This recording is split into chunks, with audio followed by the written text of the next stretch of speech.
Hey, what's going on, everyone? This is Mike Kollin at MikeKollin.com. So this video is going to be a short video. It was what the second part of the last video was supposed to be about. It's a separate subject, so I decided to keep that video from getting too long. It's not a short video, but I'm trying to make my videos a little bit shorter, say around 22 minutes or less if I can. So the second part is about if you want to make the world a better place, here's how. And this is the big mistake that we're making. That's wasting everything. Time, money, energy, effort, etc. And it's not helping anyone at all. Alright, the second part of this video should be super short. I'm actually just going to read something off. So there's a young lady, I believe it was in Washington, D.C. Let's see if I have the article still. It says student who raised $400,000 for DC homelessmen refunds money to donors. Okay, so she did a good job. She did a good thing. She actually originally took money out of her own pocket and paid for a hotel for him to stay out overnight, and gave him some money and food, I think. So it was a really good thing. This went viral, and she asked people to donate money. She got $400,000, but here was the problem. She couldn't find him. He would just kind of disappear, and he even started to evade her. So I'm going to read a little bit off of the article, and then I'm going to read what I wrote, because that's, I think, going to wrap it up. Let's see, where is it? So she says, college student remained committed to helping this guy Hebron even after his violent criminal record, assaulting another homeless woman. But since Washington Post reported on their story in March, Graydon, that's a young lady, she was a college student, she said she has had difficulty staying in touch with Hebron. He became evasive, ran through the gift cards that she gave, that Graydon provided for him for food, and he lost the cell phone she purchased for him. So the guy's not even trying, and he would just evade her, essentially, like when she was trying to look for him and give him money, etc. She says, I really tried to help him. I tried to transform his whole life, but sometimes when you want something for somebody, they may not want it for themselves. That's a lot of empaths. You make your mistake helping people who aren't going to do anything with it. You waste a lot of time and energy, and it hurts you emotionally. You just feel like all these years I help people, and like they just throw it in the trash. They just don't care. And you spend days, weeks, months, even like a lot of times when you're in a relationship, you're trying to help that person. And that's why you're in the relationship. Oh, I feel sorry for them. I'm going to make them happy. I'm going to make them feel loved. If they're not going to help themselves, get out. Run. They will suck you dry. And here's another reason. I'm going to just read this off real quick. So here's what I wrote. So I posted this on there. Said, help those who want to better their lives. Those are the ones you can help. Stop wasting resources, time, money, and energy on people who do not want to change or get back on their feet. Like she said, I really did try to help him. I tried to transform his whole life. But sometimes when you want something for somebody, they may not want that for themselves. In the article, she goes on to say how she just wanted him to get on a program to get medical care, etc., etc. And he basically evaded all that stuff. He didn't want it. I became highly aware, this is back in the 80s, when I was a kid, essentially, about teenager, 19, 20, 21, 22 years old, that we live in a society that helps those that don't want help. We focus on these people, and we bypass people that could use the help, that could get back on their feet, that could start a business, that could go to college, that could actually get a degree. But instead, let's take college. We would lower the standard for some people so low that even people who weren't even trying to get good grades in high school, well, they got in college. Well, these are people that clearly have no interest in studying. They have no interest in bettering their lives, at least in this area, maybe in another area, but they're like, yeah, I'm not into studying, I'm not into school, this isn't my thing. And yet they're saying, no, we're going to send you to college. It's like, well, why? Why not help the kid who got straight A's since second grade? Why not help the kid that's proven himself, that's on the honor roll society 6 out of 8 semesters, the one who's in choir, the one who's the captain of the football team, the captain of the wrestling team, the one who has a job, the one who does all this stuff that qualifies you to go to college? My brother Joey had a really good answer for me. It's an ugly answer, but the truth at times is ugly. He said, you know what your problem is, Mike? I'm like, what's that? He goes, you don't have a problem. I'm like, what are you talking about? He goes, you come from a poor family. You got straight A's regardless of it. You did this, you did that, sports, captain, football team. You went to the championship, blah, blah, blah. He goes, when people look at you, they're like, nah, he doesn't need help. And that's the problem. You need to start doing drugs. You need to become an addict and get arrested a few times and fuck up so bad that you become homeless, and then people, he goes, Michael, I promise you, people will rush in to help you. Money will come out of nowhere. They will pay your way through college. They'll buy you a car. They will do. I'm like, I don't want to do that. He goes, then you're never going to get help. Now he went more in depth, but that's essentially what it was. He used the F word. He goes, you have to become an F up, I'm just going to cuss, I'm sorry, but you have to become a fuck up. People have to look at you and go, oh, this guy can't take care of himself, and that's when they're going to help you. I'm like, but that's stupid. Like, those people are never going to get better. He goes, I know, you know, but they don't. Here's my point, especially with you empaths. Stop helping people who don't want to be helped. Stop helping people that are resisting your help. Stop helping people that aren't going to change in a billion years. There's 2 reasons why. Because it's heartbreaking. You spend all your time, your energy, you put up with their shit, you put up with their lies, you put up with their excuses. The minute someone, I think she even said in that article here, let me see if I can find it. All right, I got it. And this is the thing that you guys don't, because you're not being honest, okay? So, okay, I found it. So she said, it says, Graydon says, it says, but as the GoFundMe began collecting funds from around the world, Graydon said, this is the young lady said, the situation went from being positive to negative real quick. Hebron became harder to contact, that's the guy. And the unhoused man did not take steps to get identification, which she encouraged. Every time I asked about the ID, there was an excuse. So that's one of my first keys or clues when I'm working with someone, is if they're giving me excuses. It could be just a friend, it could be someone I'm dating, and they just have an excuse every time the same issue comes up or similar issues. And you're after, like for me, I don't wait 2, 3, 4, 5 years and then go, you know what, I'm done. No, I don't do that. I pay attention right away to see how things are going. I'll give you a real life example. I had someone call me about, I'm going to say 10 days ago, contacted me, and then eventually we talked on the phone. And he had an objection to everything. So the first objection is like, well, I wanted to use my Visa card or American Express. It's like, oh, well, yeah, I accept that. You can use that. And instead of being happy, he was like, oh, like it was a disappointment. So right there, it was like, that was like an emotional red flag. Someone goes, wait, what? Like that was not, it might have been congruent, but it was congruent in a negative way. I'm like, wait, that didn't make any sense. Like, okay. So then what happened, it was like, instead of being like, oh, okay, cool, now we can move forward with the transaction, then he came up with a completely different objection. And I was like, oh, well, that's not a problem either, blah, blah, blah, blah, blah. And he goes, oh, again, like he was disappointed. And then he kind of paused for a little bit, and then he came up with another objection. And I said, what's going on with you? It's almost like you're purposely looking for objections or excuses. Like, what is this? So I'm immediately, within minutes, calling this person on their shit, okay? And he evaded it, and at this point I'm like, oh, this is starting to feel very narky. And then there was another objection, and this went on about 2 more times. I said, you know what? I tell you what. Let me think about this. Let me ponder this, and I'll get back to you.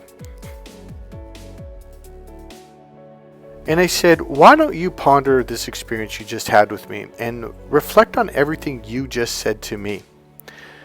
You're not even trying to make this go through. You're trying to do everything you can to find a reason why you can't. So this person has mastered the art of can't. And it's like he told me he felt like he was stuck in life. And I said, why don't you ponder the whole reason why you came to me, because you feel stuck in life. And then ponder everything you just said to me and everything you just did. So here's my message. A lot of you have dealt with people who've done this to you again. Now here's the thing. I have enough experience with this. This guy was not going to change. He had no intentions of changing at all. A lot of you have dealt with people like this, especially empaths. You have wasted countless hours, countless days, weeks, months, and even years, even decades on people, hoping, well, I'm just going to keep helping them. No, stop. Stop helping people that are wasting your time. Figure it out fast. And then cut them off just as fast. Being an empath, your cutoff game has to be top notch. You've got to recognize the situation, look at it and go, oh, this is one of those people. They're just a time waster. They're probably a narcissist jerking you around purposely. Cut them off. Even if they're not a narcissist, it's like you have to understand. People have to want help. They have to want to change. They have to want it, and they have to want it badly. Because change, transformation, is hard. It's difficult. You have to want it so bad that you have to face your own stuff and still be willing to go through it.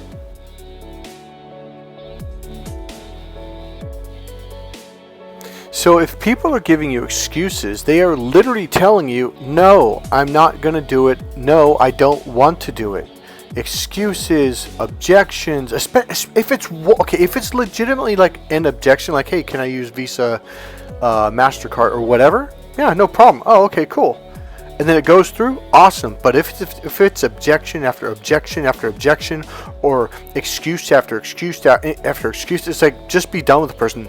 But it's not even that. It's also the energy behind it. That's what I'm really looking for. That's what, the minute I start getting objections and roadblocks and like my body feels tight and something's like, wait, what's going on here? Oh, they're not serious. They have to want it. They have to really, really want it. Now, I hear, oh, I want it. You can hear it. And oh, I want it. Not really. They're not even willing to put the effort into their voice. If they're not willing to put the effort into their voice, they don't want it. They're lying.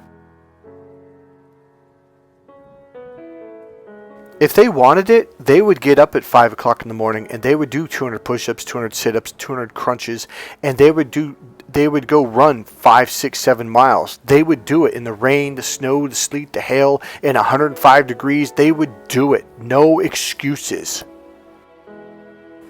I'm going to give you an example. I wanted that state championship so bad that when they told us not to go outside because it was minus 50 degrees below zero, I'm serious, and then the windshield factor pushed it over minus 60 degrees below zero, I still ran 5 miles that day.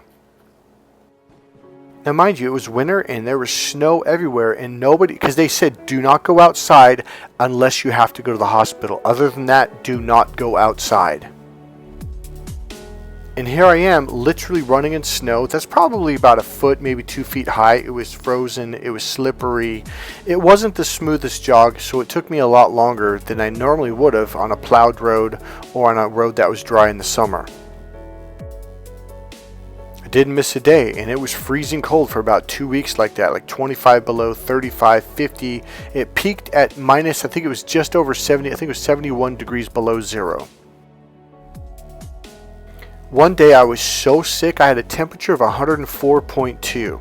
Guess what I did? I went and ran 7 miles. I was delirious. I threw up. I was struggling in breathing. I was struggling. But you know what I told myself?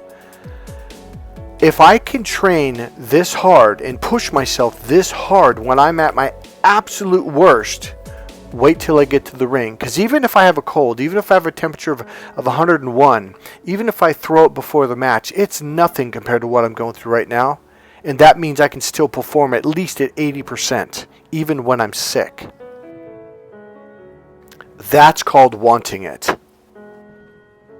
But when they miss practice, 2 days, 3 days, oh, I wasn't in the mood. Oh, I was tired. Oh, I had to wash my dog. It's like, look, man, you have to make a commitment. This has to come before anything else. Period. End of sentence. Done. Even if you have to leave your family because your family like, well, you're missing dinner. You got to stay till dinner. But mom, practice starts at 5 and you don't start dinner till 5:30. Well, it's family values. Well, what about his values? What about his dreams? Don't let anyone hold you back, number one. Number two, if you're an empath, do not waste your time. Okay, here's the 2 reasons. Number one, because it is exhausting, and this is what it does. And I know you're going to recognize this the minute I say it. It drains you emotionally. It drains your energy, and you feel drained. You feel exhausted, tired, like you can't even face the day. Now, compare that to this. You're working with someone, you're helping someone who's willing to get themselves up at 5 in the morning, who's willing to make themselves do the push-ups and sit-ups to the max level, who pushes himself, who goes for that 5-7 mile run. The person who does, like in the article, the girl said I kept trying to get him to get his ID and he just didn't want to, or he wouldn't do it, or for whatever reason, he always had excuses. So these people, the good people, they do the exercises. You don't have to monitor them. You don't have to babysit them. Did you do your exercises? You don't have to do that. You don't have to beg them to do their exercises. Like in my course, especially even in the emotional healing stuff, there's a lot of exercises that you must do. If you're like, oh, well, I'm not in the mood or I don't want to do it, it's like, oh, well, hey, I tell you what, something just came up, gotta go. So when you help people, it doesn't even have to be a job. When you're working with someone on any level in any way, and they do the stuff they're supposed to do, and they do it on their own, that becomes a joy. All of a sudden, instead of being drained, you're energized. You're full of enthusiasm. You're full of excitement. You're full of fun. You're full of passion. Life becomes fun. You want to live a meaningful and fulfilling life. When you work with people on that level and they start taking steps moving forward and making real effort and making real change, everything becomes worthwhile. All of a sudden, instead of feeling drained, you feel energized, you feel alive, you feel like, hey, let's go out there and conquer the world. That's it. That's the message. I'm going to put this out there one more time. I'm looking for someone who's willing to step in to help me get this business off the ground. The one thing I want to do, it's a 2-day training. It might end up being a 2.5-day training, but the emotional grounding and internal awareness course, which connects you, that plugs you in, connects you to your power. And then the Why Men Just Don't Get It. That's about a 4, maybe 5-hour course. So 2 days, we could easily do those 2 things. I want someone who can come in who knows how, because I had a guy try to help me and we spun in circles for like 3 weeks, and this guy didn't know anything. I mean, he meant well, but he just didn't have a clue.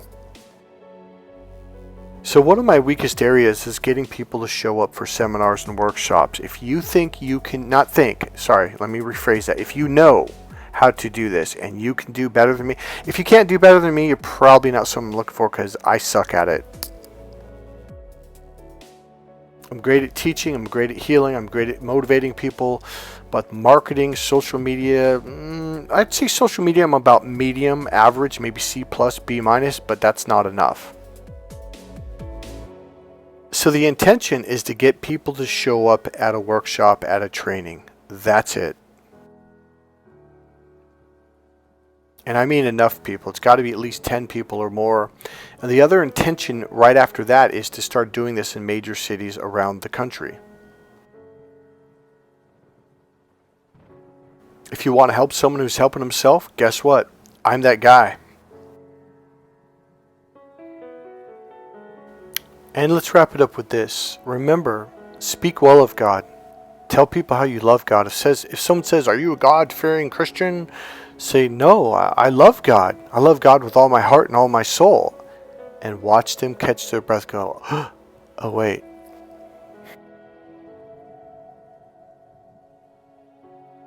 Hey, that's it, everyone. Thank you very much for listening to this. If you've come this far and you like this video, please click subscribe, click the all bell, and click the like button. And if you want, go make a comment, and there's also a PayPal link right there in the description box if you want to make a donation.